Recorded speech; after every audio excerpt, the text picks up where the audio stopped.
रुकिए, आगे बढ़ने से पहले हमें यह समझना होगा कि आज हम किसी जंगल में प्रवेश करने वाले नहीं हैं, बल्कि आज हम प्रवेश करने वाले हैं 1200 साल पुराने इतिहास में। आज का हमारा मिशन है एक ऐसे राजा के बारे में जानना जिसने उत्तर भारत की सबसे बड़ी शक्ति बनने का सपना देखा। एक ऐसे राजा के बारे में जानना जिसने इतिहास प्रसिद्ध त्रिपक्षीय संघर्ष प्रारंभ किया। नाम था सम्राट वत्सराज।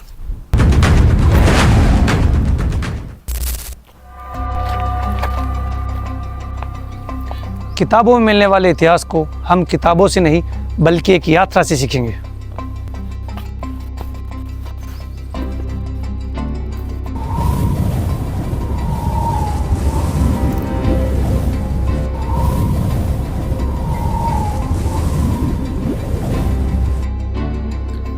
(783 ईस्वी) गुर्जर प्रतिहार साम्राज्य और उसका नया राजा वत्सराज। वत्सराज केवल एक महान राजा ही नहीं था, न कि एक महान योद्धा था, बल्कि उसके दरबार में विद्वानों का सम्मान भी होता था। इसी कारण से कुवलयामाला, जो कि 778 ईस्वी में लिखा गया उद्योतन सूरी के द्वारा, और इसके साथ हरिवंश पुराण जो लिखा गया जीनसेन सूरी के द्वारा 783 ईस्वी में, ऐसे महान विद्वान वत्सराज के दरबार की शोभा बढ़ाते थे।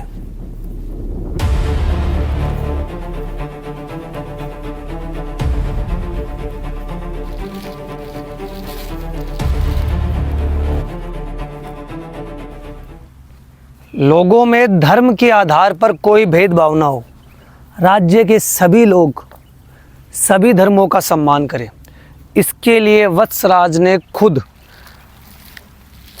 ओशिया में महावीर स्वामी का मंदिर बनवाया, जो कि पश्चिमी भारत का सबसे पुराना जैन मंदिर है।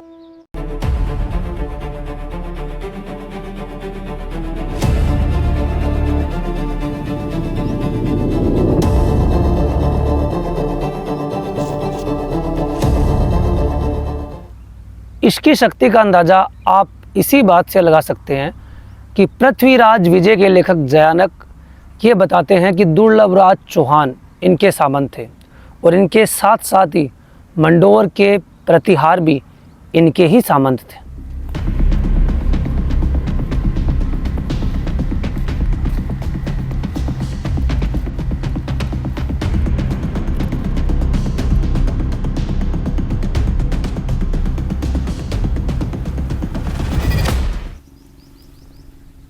लेकिन ये तो बस शुरुआत थी। वत्सराज के जीवन की असली कहानी अब शुरू होगी।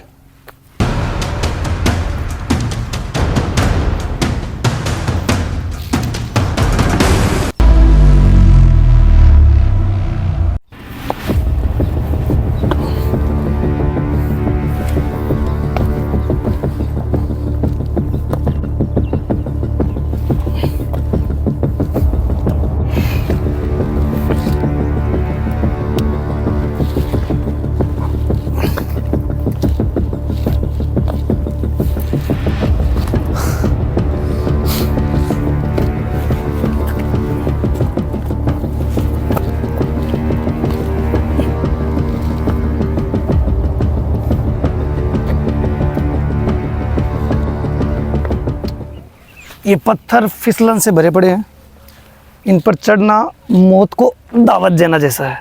हाथ छूटा और मैं 20 फीट नीचे।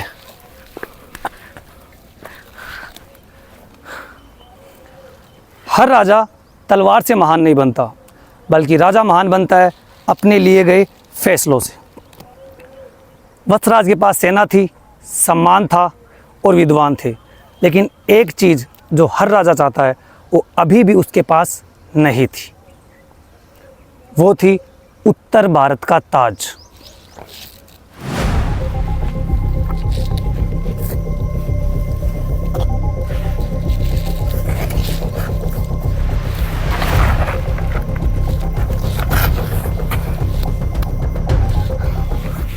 ऊपर कहीं रास्ता दिख नहीं रहा है, झाड़ियाँ इतनी ज़्यादा है कि इनके अंदर चढ़ना थोड़ा मुश्किल है। कोई और रास्ता देखना पड़ेगा।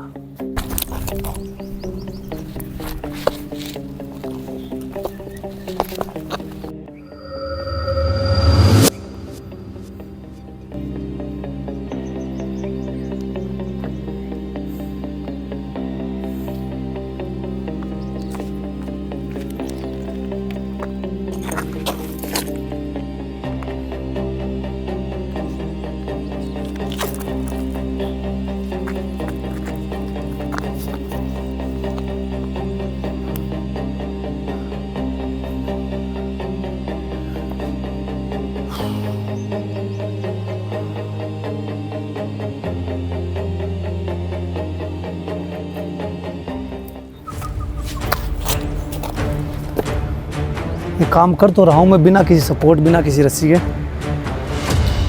पर यह काम मेरी जान भी ले सकता है, इसलिए बहुत ज़्यादा सावधान रहना पड़ेगा, क्योंकि पहाड़ की ऊंचाई धीरे धीरे बढ़ने लगी है और मैं धरती से लगातार ऊपर आता जा रहा हूँ। हल्का सा पैर फिसला या हल्की सी लापरवाही मेरी जान ले सकती है।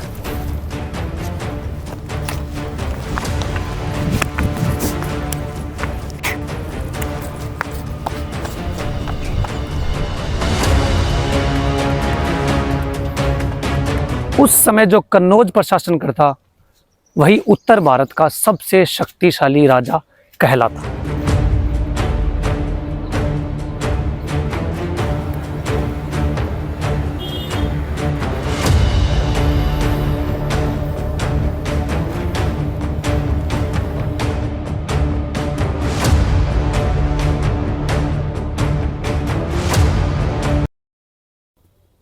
पश्चिम में वत्सराज, पूर्व में बंगाल और दक्षिण में राष्ट्रकूट, और इनके बीच में था कन्नौज, जिस पर हर राजा विजय पाना चाहता था।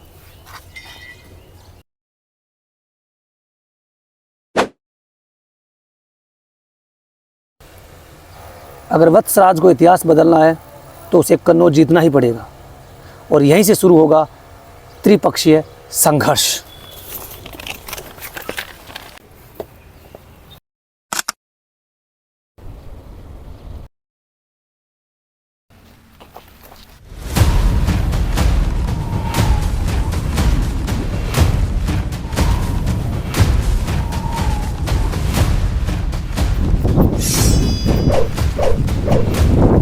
वत्सराज युद्ध के लिए तैयार था।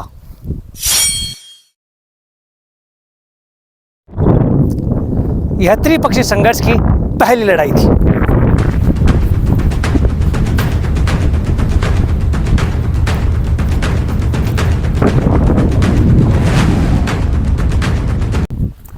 कन्नौज पर उस समय इंद्रायुध का राज था। इंद्रायुध की शक्ति धीरे धीरे कमजोर हो रही थी और यह बात वत्सराज ने पहचान ली थी। एक महान राजा हमेशा सही समय का इंतजार करता है।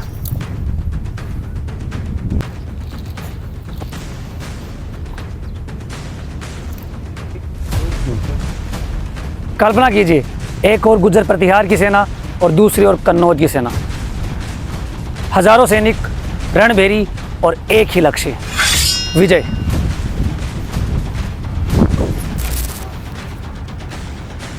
पैर की पकड़ मजबूत होना बहुत ज़रूरी है, वरना अपन गिर सकते हैं। हाथों पे भी उतना ही दबाव रहना चाहिए।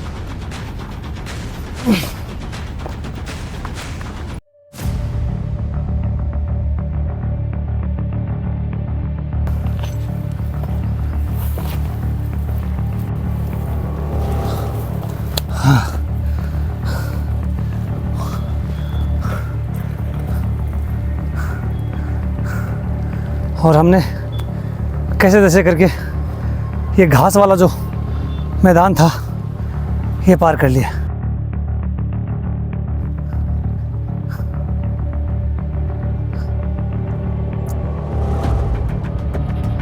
अब मुझे लगता है कुछ देर के लिए आराम कर लेना चाहिए। लगातार 1 घंटे हो गए हैं चढ़ते हुए और अब सांस काफ़ी होने लगी, इसलिए 5-7 मिनट यहाँ बैठेंगे और उसके बाद आगे की चढ़ाई करेंगे।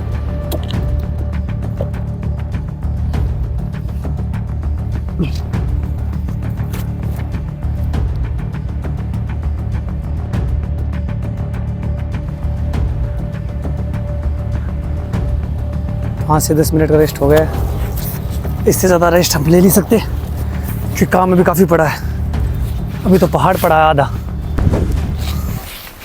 युद्ध हुआ और इंद्रायुध पराजित हुआ और वत्सराज ने कन्नौज पर अधिकार किया और भीनमाल जालोर का वास्तविक संस्थापक कहलाया।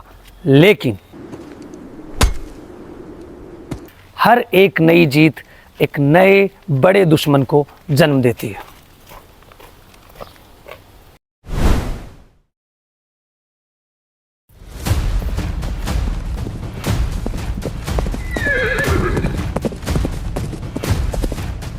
रुकिए, कुछ आवाज़ आई। ये कोई मामूली आवाज़ नहीं थी, बल्कि आने वाले खतरे का संकेत था।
वत्सराज ने कन्नौज तो जीत लिया था, लेकिन असली परीक्षा अभी बाकी थी, क्योंकि पूर्व बंगाल से धर्मपाल नाम का एक नया खतरा सामने आ रहा था।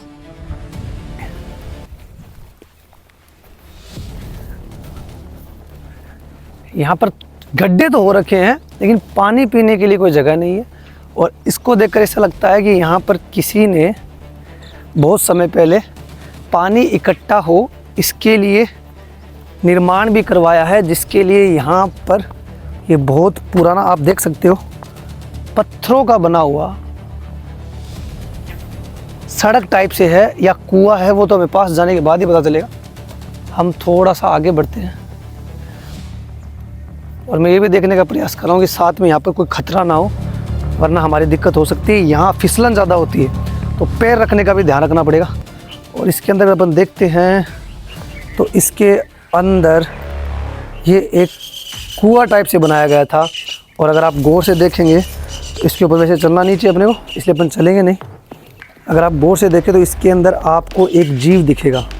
आप अगर गौर से देखें तो यहाँ पर आपको एक जीव दिखेगा।